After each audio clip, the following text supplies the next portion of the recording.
सक्खर समेत गिरदोनवाह के इलाके इन दिनों शदीद गर्मी की लपेट में हैं। दर्जा हरारत में मुसलसल इजाफे ने मामूलात ज़िंदगी को मुतासर करके रख दिया है। सूरज की तपिश और झुलसा देने वाली हवाओं ने शहरियों का जीना मुहाल कर दिया है। गर्मी की इस शिद्दत को मद्देनजर रखते हुए शहरियों ने रिवायती ठंडे मशरूबात का रुख कर लिया है, जिनमें फालसे का शरबत खास तौर पर मकबूल हो रहा है। न सिर्फ गर्मी से राहत मिलती है, बल्कि यह मशरूब तिब्बी एतबार से भी फ़ायदेमंद समझा जाता है। दुकानदारों का कहना है कि इन दिनों फालसे के शरबत की मांग में नुमाया इजाफा देखने में आया है। ये फायदे का जूस है, 20 रुपए का गिलास है खाली। ये खाली गरीब आवाम के लिए, ये इंशाल्लाह खाली बर्फ के पैसे हम ले रहे हैं गरीब आवाम के लिए। और ये यही गिलास 50-100 का भी चलेगा।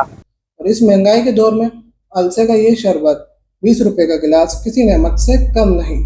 जबकि शहरियों का कहना है कि फालसे का शरबत पीने से जिस्म में तवानाई बहाल होती है और गर्मी का असर भी कम महसूस होता है।